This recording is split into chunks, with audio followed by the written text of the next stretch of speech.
Hi, I'm Rahel Philipose, and you are listening to Three Things, the Indian Express news show.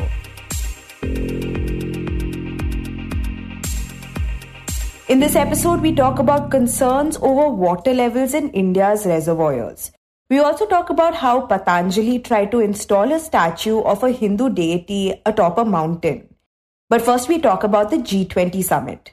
Over the past 2 days, leaders from the world's most powerful nations gathered in New Delhi for the G20 Summit. As many of you would already be aware, India assumed the G20 presidency this year. This meant that India had the responsibility of facilitating a consensus between all member countries for a joint declaration at the summit's conclusion.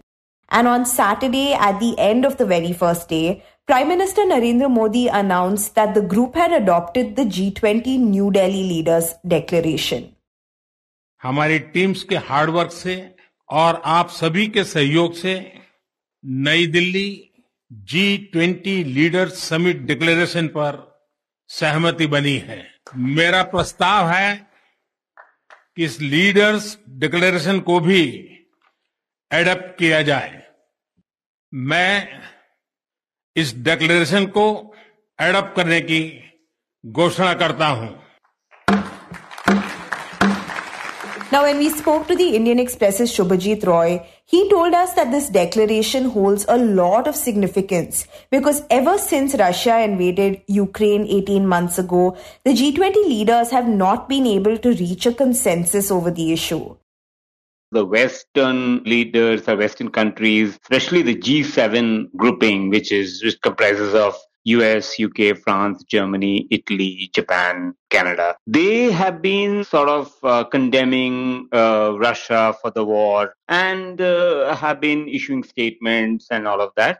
And on the other hand, Russia has obviously pushed back and China has supported Russia all through. Now, at the Bali summit, when the G20 took place last year, the declaration was adopted with a two-para on the Ukraine conflict, but it was seen as a divisive consensus. Basically, it recorded that the two sides differ on this issue, and however, the peace should prevail and there should be diplomacy to end the conflict, in which Russia was condemned for the aggression and all of that. Now, that collapsed after a month. And ever since then, during India's G20 presidency, it has been very tough to maintain the consensus. In fact, there's been no consensus. So this time there was sort of a lot of tough negotiations because one didn't know that whether there would be a consensus by the end of the day or not. But finally, there was a consensus to everyone's surprise. Also, it was a validation that India was able to broker a consensus between the two sides. So that's how is this particular G20 declaration achieving consensus after 1.5 years of war, when positions are already very entrenched, is very, very important and significant. Now, as Shubhajit mentioned, reaching a point where every country would agree to every paragraph of the declaration was not an easy task. In fact, it took 4 Indian diplomats and months of negotiations and sleepless nights to arrive at a consensus which was then framed as the New Delhi Leaders Declaration. And to know about the outcomes of this declaration, my colleague Utsa Sarmin speaks to Shubhajit in this segment. So Shubhajit, India had a very important part in forging this consensus. But we understand that other countries from Global South had equally played a role in this, right? Absolutely. Yeah, so countries of the Global South, which are basically the developing and the lesser developed countries, they were key to the framing the consensus. So as you know, Indonesia was the last president of G20. India is the current. The next one is Brazil. And the one after is South Africa. So all these 4 countries which will be or hosting G20 summits are developing or countries or belong to the Global South. So these countries actually teamed up to negotiate between the two sides, the West, led by the G7 grouping on one side and the Russia-China bloc on the other side, to arrive at a consensus because they said that, because of the war, the Global South is the one which is suffering the consequences because of a rise in essential commodity prices in food, fuel, fertilizer. So we need to work together to have a consensus so that we can find the solutions to the challenges of the day. So that's how the language or the communique was arrived at. And that's how the global south actually played a very big role. And that was acknowledged by both sides. In fact, I spoke to the European negotiators, the G7 officials, as well as the Russian foreign minister. Sergei Lavrov was also very appreciative of the global south's role. And speaking of Russia, its head of state, President Vladimir Putin, was not present during the summit. And in fact, Chinese President Xi Jinping also did not attend the summit. So did that have any impact on the consensus document?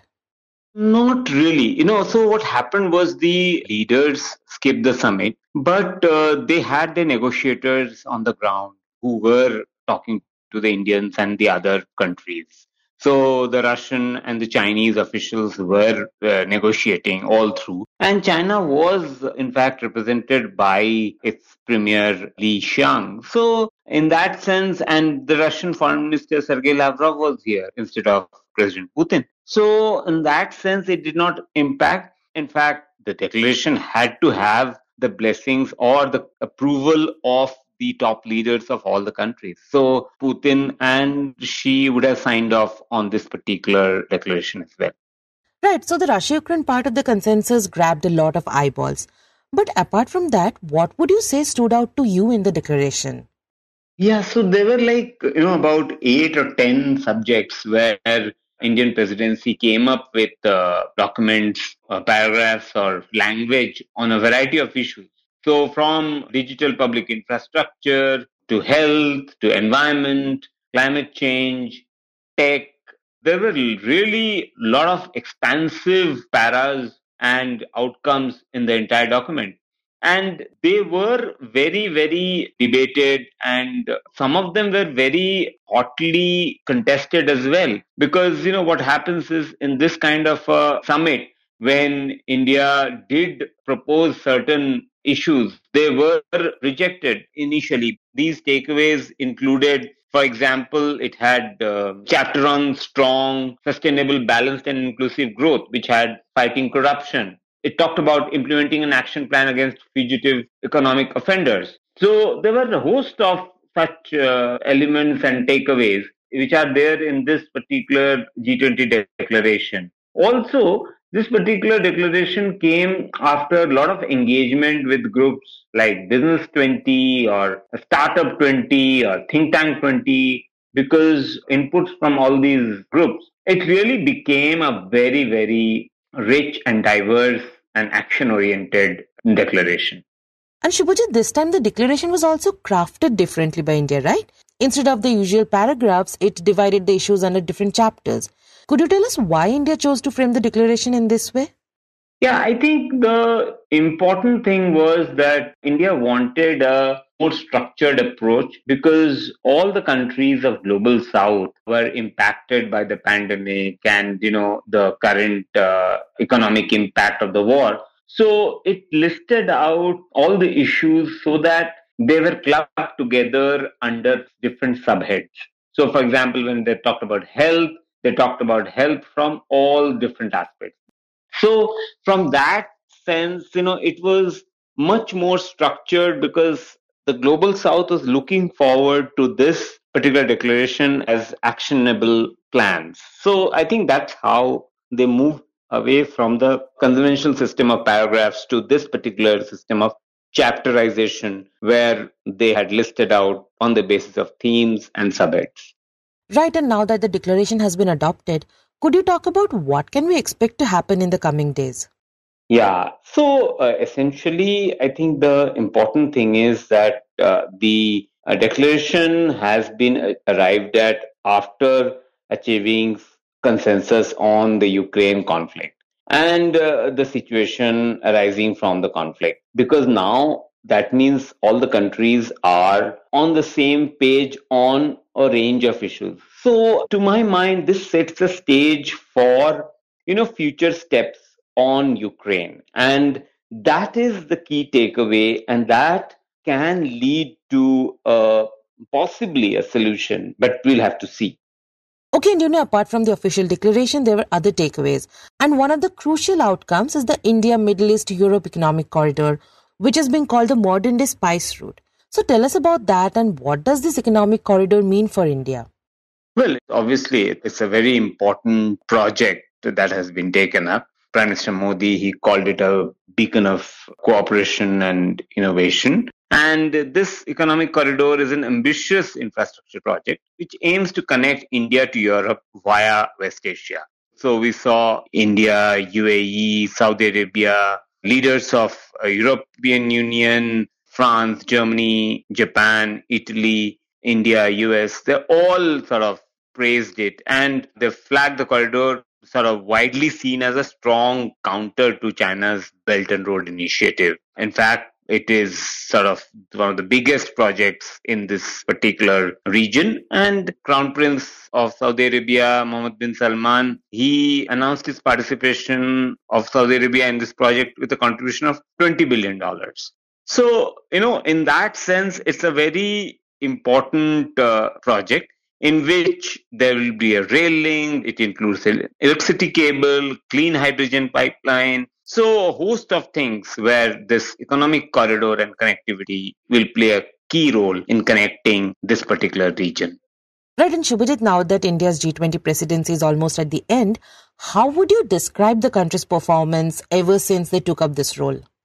Well, India undertook the presidency during a very difficult and challenging time in global geopolitics when the war had been raging for about more than 9 or 10 months. And now that war, there's been no end in sight. And the world had been polarized, it had been divided.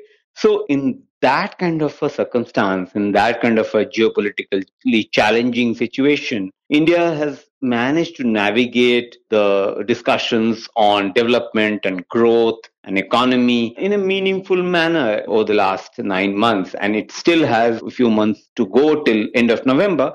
But it has managed to forge consensus on a range of issues, and the most important thing on the Ukraine conflict, which is no mean, task. So that, I think, to my mind, is the importance or significance. Whether it's a success or a failure, I leave it to others to judge. But I think it is been a significant, important moment in India's diplomatic journey, diplomatic history. And Indian diplomats who negotiated this particular declaration for G20 Summit have actually been extremely hands-on, and they have been able to forge that consensus under these challenging circumstances.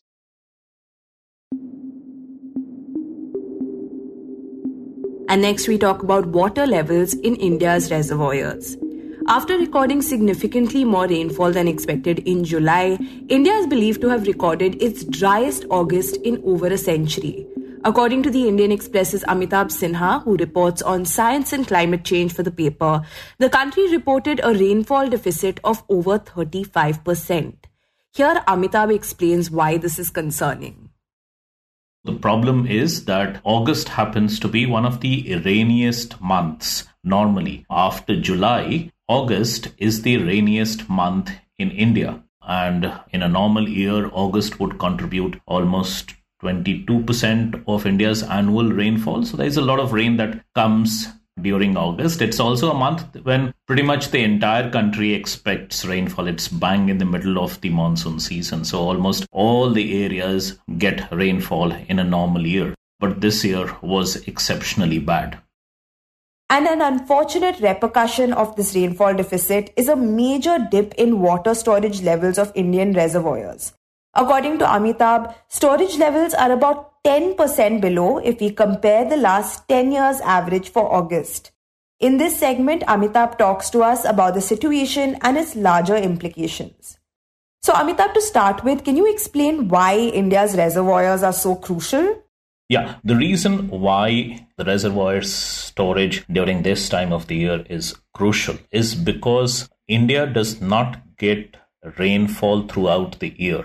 A bulk of India's rainfall happens during the monsoon season, which is only 4 months, June, July, August, and September. And during these 4 months, nearly 75% of India's annual rainfall happens. Now, because the rainfall is very concentrated in these 4 months, you need water for the remaining part of the year. A large part of our agriculture still is dependent on rainfall for irrigation. Hydropower constitutes an important part of the electricity generation matrix. So for that, as well as for drinking water purposes, all sorts of emergencies, you need water throughout the year. And how do you get water? Is by storing this water in these reservoirs, and which can be used during the rest of the year. So that is why it is very important that when the monsoon season is still there, when you are getting rains, these reservoirs have a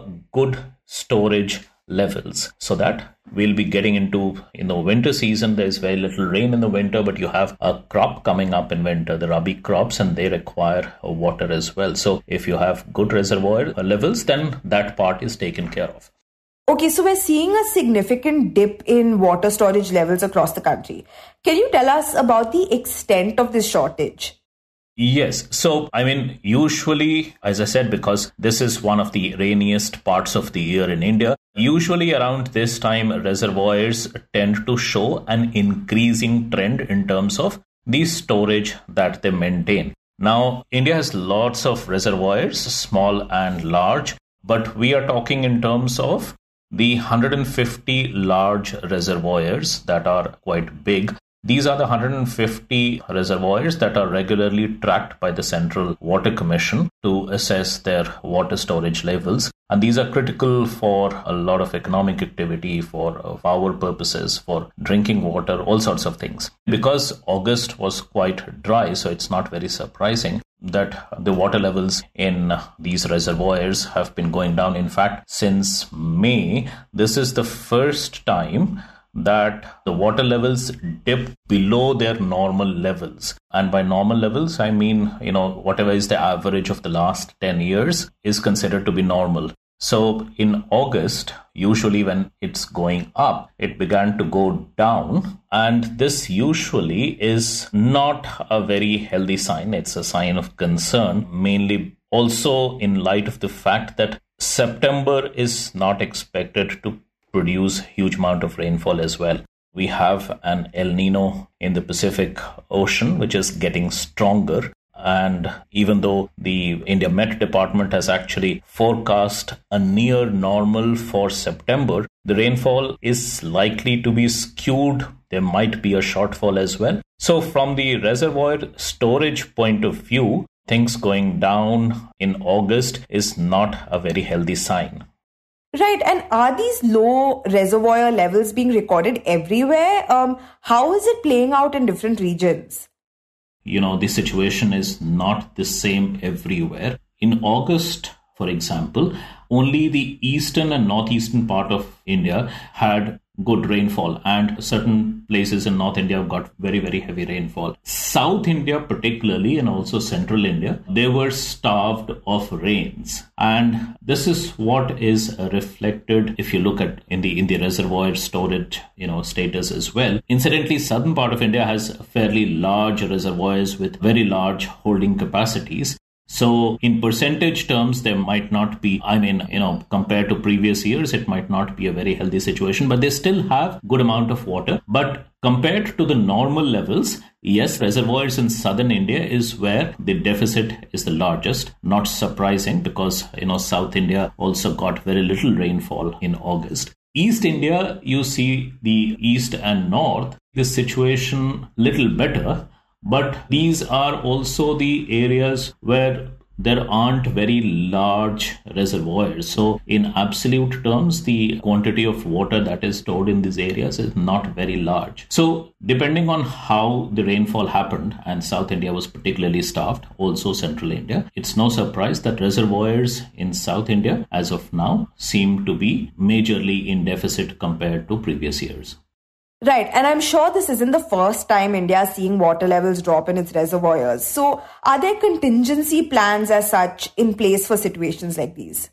Yeah, this is not the worst year in terms of reservoir storage. I mean, worse situations have arisen in previous years. If you have good forecast systems in terms of rain, and now we have a pretty good forecast that comes quite early, also in the monsoon season and throughout during the monsoon season, you can plan how to use this water, how to use the water in our reservoirs. So that planning part is very, very essential, right? So one of the things that you can easily, and that's routinely done, and it was done during this time as well, was not to rely too much on hydropower. In fact, to curtail the generation of hydroelectricity.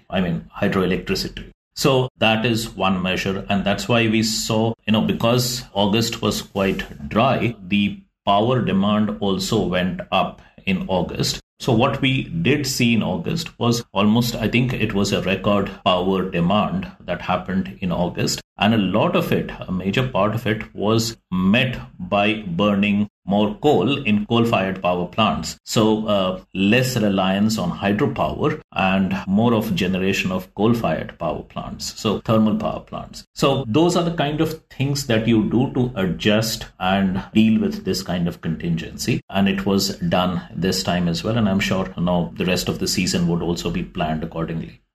And Amitabh, could we potentially see the situation improve in the next couple of months?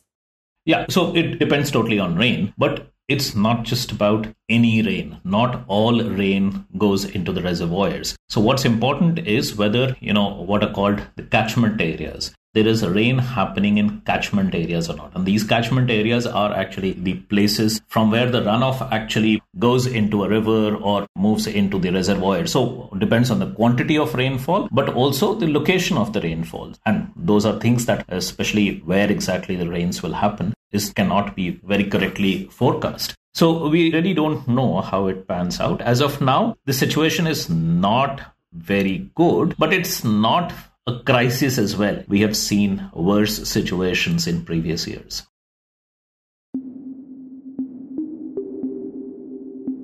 And in the end, we talk about Patanjali, which is run by the yoga and spiritual guru Baba Ramdev. Earlier this month, a team from Patanjali and the NIM, the Nehru Institute of Mountaineering, embarked on a trek to the Horn of Harshil, a popular mountain peak in Uttarakhand. And with them was a 100 kg statue of the Hindu deity Lord Dhanvantri, known as the physician to the gods. Now, upon reaching their destination, the Patanjali team attempted to install the statue atop the mountain. And here, it's crucial to note that the Horn of Harshil, located in the Harshil Valley of Uttarakhand, falls within the state's reserved forest area. And so when the news of this installation reached forest officials, they rushed to the peak in an effort to stop the Patanjali team. They also claimed that Patanjali did not have the necessary permit to install any statue on the peak. To know more about the issue, here's Utsa again speaking to the Indian Express's Avaneesh Mishra in this segment. So Avaneesh, can you tell us what was the team from Patanjali and the NIM doing in the reserved forest area in the first place? As we all know, Patanjali is into Ayurveda, and time to time they keep searching for medicinal herbs. And as we all know that Himalayas are one of the most important and prominent places when it comes to medicinal herbs and new plants and everything. So Patanjali has started this new initiative along with the NIM. And under that, they go on expedition in search of such medicinal herbs. And after the expedition, they'll bring back whatever they find and they will do research on that. And later in the future, if it goes positively, they try to develop new medicines or new technologies based on that. Right, and for this, Patanjali and the NIM signed a memorandum of understanding. So could you tell us what role did the mountaineering institution play in this expedition? So NIM has informed us that this memorandum of understanding was signed in 2020, and under this it was decided that while the Patanjali will go on expeditions in search of medicinal herbs, the NIM will provide their expertise in climbing high altitudes with the safety measures and everything. So the MOU was signed in 2020, but the first expedition was launched last year and it was flagged off by Uttarakhand Chief Minister Pushkar Singh Dhami. And this year it was the second such expedition and it was launched in the Horn of Harshil area this year. Right, and we're talking about them today because earlier this month, the team from Patanjali tried to install a statue at a popular tourist location. So tell us, what was this statue and why did they attempt to install it? Before this expedition, Patanjali number 2, who is also the chairman of Patanjali, Acharya Balkrishna, held a press conference and he informed that during the Ram Navami event, they kind of brought two different statues of Lord Dhanvantari, who is also considered to be the doctor of the Devas in Hinduism. So these two statues made of black granite were brought from the South India. And while one of the statue was placed within the Patanjali premises, they were kind of looking for another place to install the statue. And according to Balkrishna, they thought that Himalayas, which is the home of such medicinal herbs, could be the best place to install such a statue. And that is why they decided that they will bring the statue with them on the expedition. And in the Horn of Harshil area where they were going, they'll find a suitable place and then install that statue to kind of pay the respect to the god. And could you tell us, how did the forest officials react to this attempt by Patanjali? So, according to forest officials, there were two problems with the whole thing. The first thing, the most important thing is that no permission was granted to them for anything about a statue. They only informed the forest department officials and other concerned officials of the area, because as we know that this is a high altitude area and there are also some areas under the forest department, so there are some permissions required. So when asking for those permissions, the Patanjali and NIM informed that they are going on an expedition and permission was granted, but there was no mention of any statue. And the second problem is, even if they were to ask for permission in any reserve forest area, any such construction or installing of any statue or any such thing is not allowed, and that is why they are reserved forest area. So when the forest department's officials came to know about this plan of the Patanjali, they read reports in some of the newspapers, because as I told you, there was a press conference in which Balkrishna announced that they will try to install such a statue, and that is why the forest department intervened and they stopped the Patanjali team from installing the statue. And did they take any action against the company for trying to install the statue? In this particular case, I don't think there was a need for any action, because the statue was not installed there. They were just planning to install it, and after the forest department officials stopped them, as per reports, they agreed. There were some calls made, there were some requests made, and I've also been informed that Patanjali made calls to several senior officials, including the forest minister. But ultimately, they agreed that if it is against the law and if it is in violation of the Forest Conservation Act, then we are not going to install the statue. And that is why I don't think there was any need for any action. But at the same time, the local DFO said that if the Patanjali is still going to install the statue, if they will not follow the rules, they will make sure that the statue they are installing will be removed from that place. Right, and apart from the statue, we understand that Patanjali named a few peaks during these expeditions as well. So talk to us about those peaks and why did they name them? According to Balakrishna, in the expedition last year, the teams originally planned to go on 3 mountain peaks, but due to bad weather, they could go to only 2 mountain peaks. And those mountain peaks, according to them, were unclaimed. It was the first team to reach over there, and that is why they named those 2 peaks. The first one was named Rashtra Rishi and the second one was named Ayurved Rishi. And there was also a nearby glacier which was called Rishi Glacier. And this time, the Patanjali put out a statement that the expedition team had climbed 2 unnamed and unexplored peaks located at a height of around 17,500 feet. And this time, the 2 peaks were named the Kailash Peak and the Nandi Peak because of their similarities with the figures of Kailasha and the Nandi, which is the vehicle of Lord Shiva. So in total, 4 peaks have been named by Patanjali in the last 2 years during these expeditions. Right, and Avaneesh, this naming of the peaks, this trying to install a statue, what kind of concerns do these raise? See, naming of peaks, there is nothing illegal in it because this keeps happening. Like, for example, India went to Chand and they named that particular spot. But the statue part is obviously a concern because the Patanjali in this particular case did not inform the officials, and on their own they decided that okay, they will carry a 1 quintal statue to the peaks and they will establish or install that statue over there. And when the forest officials stopped them, they are making calls to the minister or probably the chief minister also, asking them that okay, tell the forest department officials to allow this. So definitely the Patanjali is able to do this only because of their dynamics with the government, both in the center and the state, and that is probably a matter of concern. But I think it's very commendable that the forest department officials still stood their ground and they stopped the Patanjali, and they even said that if we are going to install the statue, we will make sure it is removed from that place. So yeah, we need to applaud the forest department officials also. You were listening to 3 Things by the Indian Express. Today's show was edited and mixed by Suresh Pawar. It was written and produced by Utsa, Sarmin, me, Rahel, Philipose and Shashank Bhargava. If you like the show, then do subscribe to us wherever you get your podcasts. You can also recommend the show to someone who you think will like it. Share it with a friend or someone in your family. It's the best way for people to get to know about us. You can also tweet us at Express Podcasts or write to us at podcasts@indianexpress.com.